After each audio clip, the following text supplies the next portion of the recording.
ఓం శ్రీ గురుభ్యో నమః. శని వక్రగతి. శని వక్రగతి 137 రోజుల పాటు శని వక్రగతిలో ఉంటాడు.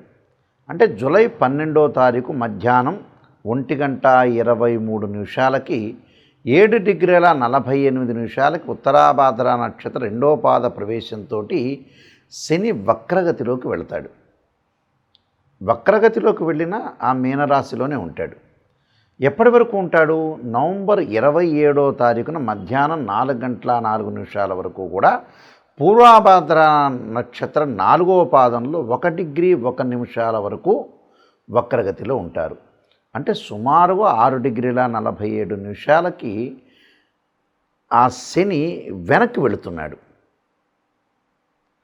శని వక్రగతి పొందటం వల్ల కొంతమందికి ఉపశమనం కలుగుతుంది, కొన్ని రాశుల వాళ్ళకి కొంతమందికి శుభ ఫలితాలు కలుగుతాయి, కొంతమందికి చెడు ఫలితాలు కూడా, మిశ్రమైన ఫలితాలు కూడా కలుగుతాయి. శని సహజంగా గోచారీత్యా 3, 6, 11 స్థానాలు శుభ ఫలితాలను ఇస్తాడు. అంటే వాళ్ళ రాశి నుంచి మనం చూసుకునేటట్టయితే 3, 6, 11 స్థానాలు శుభ ఫలితాన్ని ఇస్తాడు.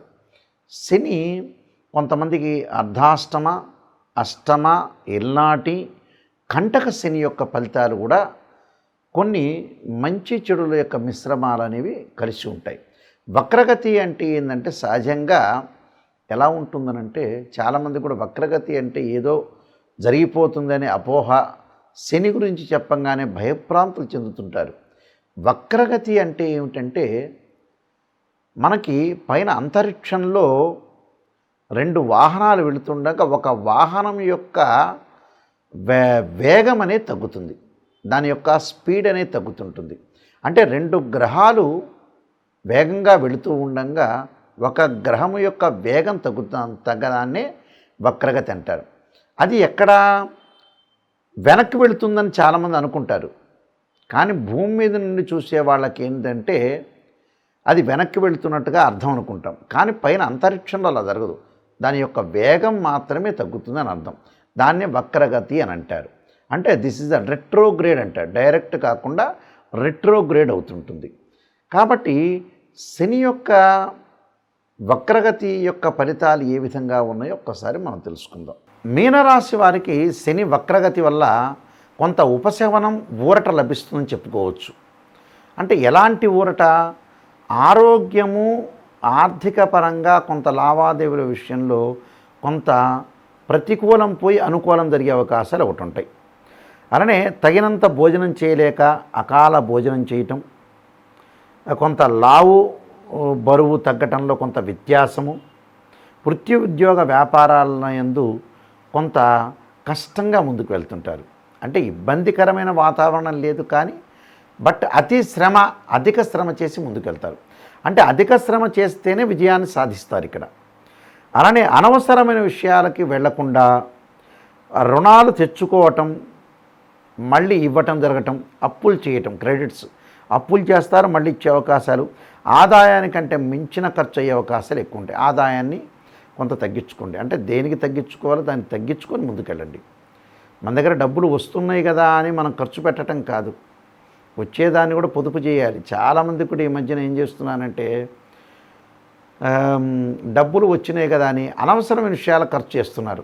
అసలు లైఫ్లో సెటిల్మెంట్ కాకపోవడానికి మనిషి కారణం ఏంటంటే లైఫ్లో డిస్ప్యూట్స్ కావడానికి కారణం కూడా కొన్ని రీజన్స్ ఉన్నాయి.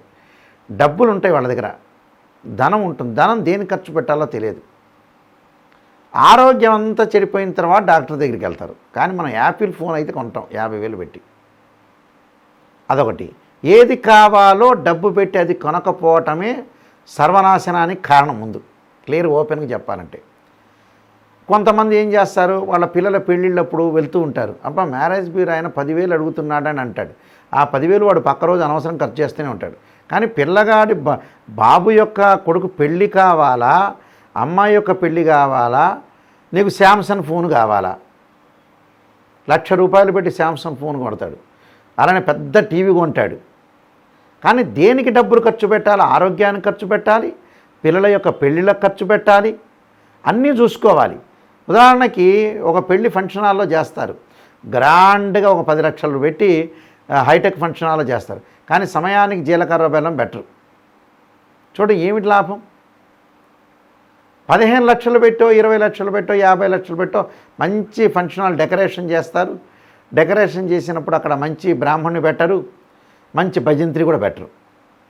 50 రకాల ఐటమ్స్ పెడతాడు. ఆ ఐటమ్స్ కొంతమంది తింటుంటారు, కొంతమంది చెత్తలో పడేస్తారు. సగం చెత్తలో పోయేవి ఎక్కువ ఉంటాయి. కానీ మనకు కావాల్సింది ఏంది?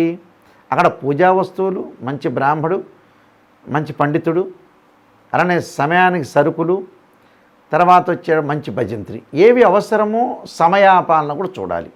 సమయానికి తొందరగా రావటం, ఇలాంటివన్నీ కూడా చాలామంది కూడా చూడరు. ఆ చూడకపోవటం విఫలం కావటం.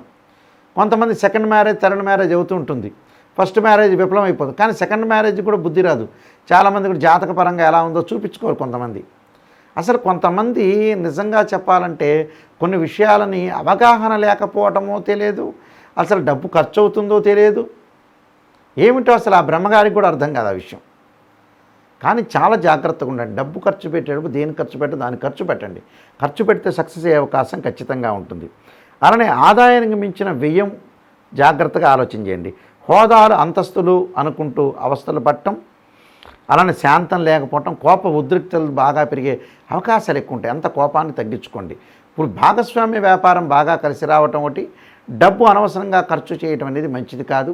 ఎంతవరకు ఖర్చు చేయాలి అంతవరకు ఖర్చు చేయాలి. గృహ ఉపకరణ వస్తువులు కొనుగోలు చేయటం, అలానే ఇంటిలో సామాన్లు తెచ్చుకోవటం, వివాహ సంబంధాది శుభకార్యక్రమాల్లో పాల్గొంటే వివాహాలు కలిగే అవకాశం ఉంటుంది.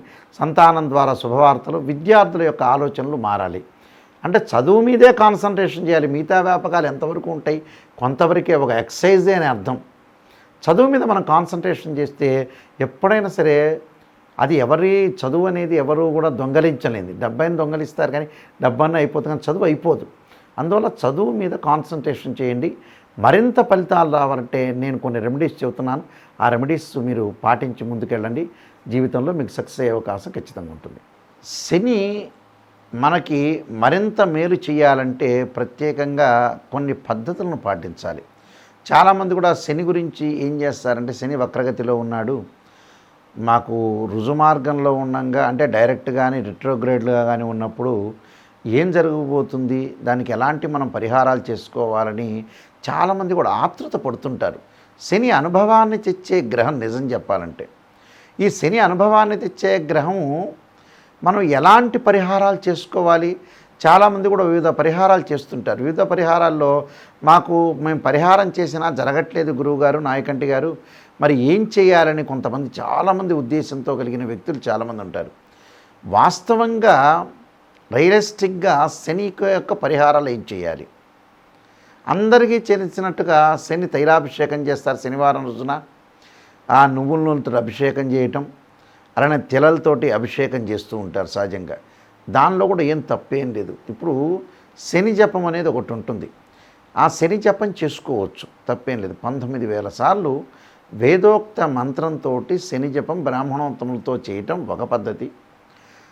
చేసిన తర్వాత దానికి దశాంశ క్షేత్రర్పణం చేయటం, అలానే తెలలతోటి నువ్వులతోటి శనికి హోమం చేయాలి. అది చేయటం కూడా చాలా మంచిది. దాని తర్వాత రుద్రాభిషేకం చేసేటప్పుడు ఏం చేయాలంటే, రెండో పరిహారం నేను చెప్పేది ఏంటంటే, నలుపు శివలింగం ఉంటుంది. శనికి ప్రీతికరమైన నలుపు శివలింగానికి రుద్రాభిషేకం చేయాలి. రుద్రాభిషేకం చేయటం అనేది చాలా మంచిది. దానిలో ఇంకో పాశుపతాస్త్ర రుద్రాభిషేకం చేస్తే చాలా విశేషమైన ఫలితాలు వస్తాయి. మూడో పరిహారం ఏమిటి అంటే, మంత్రాన్ని చదువుకోవటం, ఉచ్చరించటం. అంటే శ్లోకం అంటారు. మంత్రానికి శ్లోకానికి చాలా డిఫరెన్స్ ఉంటుంది. మంత్రం అనేది ఎప్పుడు కూడా స్వరంగా చెప్పాలి, శ్లోకం అనేది మామూలుగా చదువుకోవచ్చు. ఏమిటి అందరికీ తెలిసినట్టుగా నీలాంజన సమాభాసం రవిపుత్రయమాగ్రజం ఛాయా మార్తాండ సంభూతం తం నమామిం శనీశ్వరం అనే మంత్రాన్ని చక్కగా చదువుకోవచ్చు శనివారం రోజున. ఇది మూడోది. నాలుగో విషయం ఏమిటి అంటే, ఆరోగ్యపరంగా ఇబ్బందులు కలుగుతున్న వాళ్ళు, పనులల్లో కొంత ఆలస్యం కలిగిన వాళ్ళు, ఎందుకంటే శని 2.5 సంవత్సరాల నుంచి ఒక రాశి నుంచి మరొక రాశికి మారుతుంటుంది. శని ఆయుష్కారకుడు అంటారు. అంటే పనులన్నీ ఆలస్యం జరుగుతూ ఉంటుంటాయి. అంటే విద్యలో కానీ ఉద్యోగంలో కానీ ప్రతి పనిలో కూడా ఆటంకం కలిగి డిస్టర్బెన్స్లు, ఆరోగ్యపరంగా హెల్త్ పరంగా ఇబ్బందులు, ఆయు ప్రమాణం తగ్గటము, చికాకులు కలిగే అవకాశాలు ఎక్కువగా ఉండటం, రకరకాల అంటే వివాహ ప్రయత్నాలు సఫలీకృతం కాకపోవటం, భార్యాభర్తల మధ్యలో అనుబంధం కరెక్ట్గా లేపటం, కోర్టు సమస్యలు, ప్రతిదీ కూడా ఒక సమస్యగా వచ్చే అవకాశం ఉంటుంది. కాబట్టి వాళ్ళు తప్పకుండా ఒక పురాతనమైన ప్రక్రియ అనేది ఒకటి ఉంది. అంటే మా తండ్రి గారు, మా తాతగారు చెప్పిన కొన్ని పురాతనమైన ప్రక్రియలు అనేవి ఒకటి ఉన్నాయి. దానిలో శనివారం రోజున చాలా ఇంపార్టెంట్ పాయింట్, ఇది అందరూ గుర్తుపెట్టుకోవాల్సిన పాయింట్. శనివారం రోజున తలస్నానం చేయాలి ప్రాతకాలంలోనే. శని హోర అని ఉంటుంది. ఆ శని హోరలో ప్రాతకాలం తలస్నానం చేసి ఒంటి మీద కానీ తల మీద కానీ షాంపూ కానీ సబ్బు కానీ ఎలాంటిది వాడకుండా చక్కగా స్నానం చేసి ఓం నమః శివాయ ఓం నమః శివాయ అనుకుంటూ స్నానం చేసి వారి చేతిలో వారి ఇంట్లో బియ్యం ఉంటాయి, బియ్యాన్ని దంచితే నూకలు అవుతాయి. ఆ నూకలు, పంచదార, నల్ల నువ్వులు 3 కూడా ఒక చెంచా తీసుకొని మనం ఒక పొట్లంలాగా కట్టుకొని లేదా ఒక కవర్లో వేసుకొని ప్యాక్ చేసుకొని ఆంజనేయ స్వామి దేవాలయం కానీ మీ దగ్గరలో శివాలయం కానీ వెళ్ళాలి. ఆంజనేయ స్వామి దేవాలయమైనా శివాలయమైనా ఎన్ని ప్రదక్షిణాలు చేయాలి అంటే 9 ప్రదక్షిణాలు చేయాలి. ఓం నమః శివాయ ఓం నమః శివాయ అనుకుంటూ 9 ప్రదక్షిణాలు చేసిన తర్వాత ఆ నూకలు అంటే బియ్యాన్ని దంచిన నూకలు, పంచదార, చక్కెర అంటారు, అలా నల్ల నువ్వులు ఒకచోట ఆ గుడిలో దేవాలయంలో వెయ్యాలి ఒక మూలకి. ఆ మూలకి ఎక్కడ చీమలు, నల్ల చీమలు ఉన్న చోట వేస్తే చాలా శ్రేష్టం. నల్ల చీమలు ఉన్న చోట వేయటం వల్ల, ఆ నల్ల చీమలు తినటం వల్ల మనకు శని యొక్క దోషం అనేది పోతుంది. ప్రదక్షిణ చేసేటప్పుడు కూడా ఓం నమః శివాయ పంచాక్షర్ చేయాలి. ఇలాగా వీలైతే మనకి గోచారరీత్యా కానీ జాతకరీత్యా కానీ అర్ధాష్టమ శని కానీ అష్టమ శని కానీ అలానే మనకి ముఖ్యంగా వచ్చే ఎల్నాటి శని కానీ కంటక లేదా పొంగు శని అంటే 10వ స్థానంలో శని ఉంటే కంటక లేదా పొంగు శని అంటాం మనం. అర్ధాష్టమ శని అంటే 4వ స్థానంలో శని ఉండడాన్ని అలానే అర్ధాష్టమ శని అంటారు. అష్టమ శని అంటే 8వ స్థానంలో శని ఉంటాం. కంటక లేదా పొంగు శని అంటే 10వ స్థానంలో శని ఉండటం. ఎల్నాటి శని అంటే తన ఉన్న రాశిలోను తన వెనక రాశిలోను ముందు రాశిలోను శని ఉంటే దాన్ని ఎల్నాటి శని అంటారు. వీళ్ళందరూ కూడా 12 శనివారాలు 9 ప్రదక్షిణాలు చేయాలి. 12 × 9 108 సార్లు ప్రదక్షిణాలు చేసి ఇలాగ నేను చెప్పినట్టుగా విధానంగా నూకలు, పంచదార, నల్ల నువ్వులు చీమలకు పెట్టడం వల్ల శని యొక్క దోషం అనేది ఖచ్చితంగా పరిహారం అవుతుంది.